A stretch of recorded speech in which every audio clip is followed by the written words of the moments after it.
More than 90% of its population has fled, much of it is in ruins, tens of thousands have been killed, and its strategic importance has been belittled by the heads of the Pentagon and NATO. But Russia and Ukraine are still fighting for the small town of Bakhmut. After nearly 8 months of trench warfare, Ukrainian troops were outflanked on 3 sides, Kyiv's supply lines were damaged, and the Russians controlled nearly half of Bakhmut. However, the Ukrainians had promised to double up on the city's defenses, even as both sides suffered heavy casualties. Some leading Western military analysts have suggested it may make sense for Ukrainian forces to withdraw to new fortified lines of defense, but Kyiv is showing no sign of doing so for now. Military commanders said their own counterattack, backed by newly delivered Western hardware, was not far off, but stressed the importance of containing Bakhmut temporarily.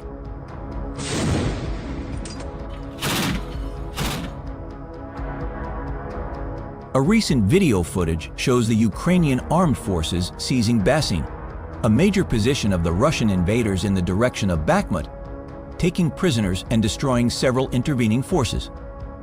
The unit's press service reported on this on its own page on the social network Facebook, publishing the relevant video edited from footage taken by the unmanned aerial vehicle and the helmet action camera of the apparently commander of the strike group. The Ukrainian subversive and reconnaissance groups were small in numbers, but corrected by UAV operators and supported by mortar fire. However, it is likely that the mortars had already connected after the fighting started, making it clear that the Ukrainian fighters were able to sneak up on Basin unnoticed.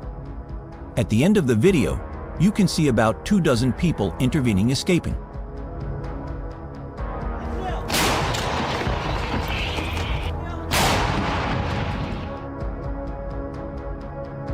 Meanwhile, the Ukrainian armed forces completely destroyed the Russian invaders' T-72 tank and BMP-3 infantry fighting vehicle in the Mariinka area near Donetsk. The other BMP-3 was damaged or intact, left by the attackers next to the destroyed tank. Presumably, its operator adjusted fire from an unknown weapon on an armored assault group in an empty field. Recently, Yevgeny Prigozhin, head of Russia's private army's Wagner Group, threatened to leave his position next to Bakhmut in Donetsk Oblast if he did not get more supplies from the Kremlin. Prigozhin reportedly told Telegram-based outlet Wargonzo that he sent a letter to Russian Defense Minister Sergei Shoigu with an ultimatum. Should have given Shoigu until April 28 to decide. The chief mercenary reiterated his oft-voiced concern that Wagner might be seeing his last days as a company. Prigozhin has frequently complained about the lack of ammunition in recent months.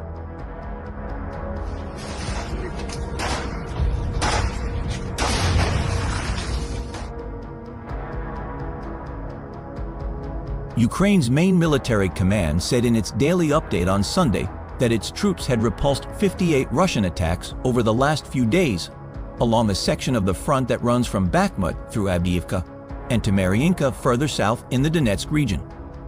If Bakhmut falls, Chasiv Yar may be in for another Russian attack according to military analysts, although it is on higher ground and Ukrainian forces are believed to have built defensive fortifications nearby. Yevgeny Prigozhin, founder of the Russian Wagner Group, who frequently claims unverifiable success, says his troops had advanced some 100 to 150 meters on Bakhmut, leaving less than 3 square km of the city in Ukrainian hands. However, he said he had lost 94 soldiers.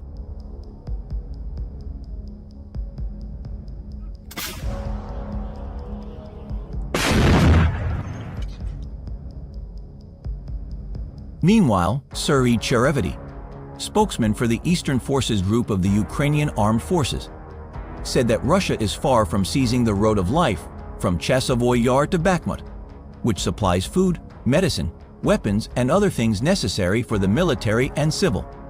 There was a fierce battle going on, but there was no panic or lack of control.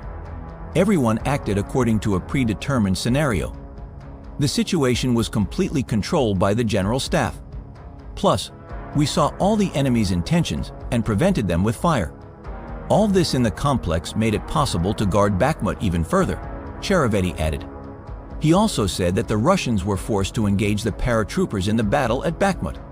because the Wagnerians were finished. Ukrainian President Volodymyr Zelensky also recalled the early days of the Russian invasion, saying in an interview on Saturday that he carried a gun and would have fought to the death with his inner circle had the Russians overrun his base in Kiev at the start of the war. The General Staff of the Ukrainian Armed Forces reported on April 30 that Russia had lost 190,510 troops in Ukraine since the start of its full-scale invasion on February 24 last year. This number includes the 470 casualties suffered by Russian forces over the past few days. Ukraine also said it destroyed 2 Russian tanks, 6 artillery systems, and 6 vehicles in a day. Those figures have not been verified.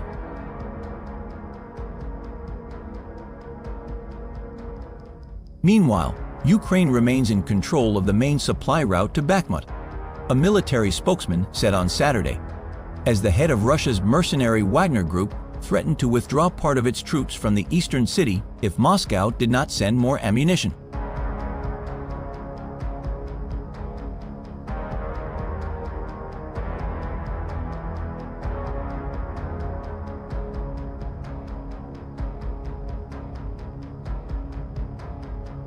Rob Lee, who was on the same trip, said on Twitter that while there were still valid reasons for Ukraine to keep Bakhmut, its ability to inflict heavier losses on its adversary had weakened after Russian troops captured the northern flank in February.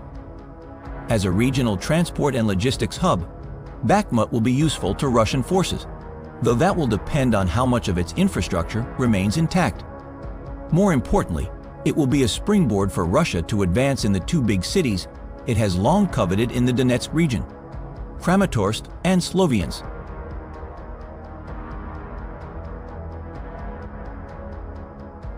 Ukraine's preparations for the impending counteroffensive will come to an end as the military undergoes Western-supplied weapons training, Defense Minister Alexei Reznikov said on April 28, as quoted by media outlet Ukrainska Pravda. To this day, Ukraine has reportedly received almost all of the military supplies, including combat vehicles, that NATO promised them. The equipment is intended to support Ukraine's anticipated spring counteroffensive, which some U.S. officials believe could begin in May.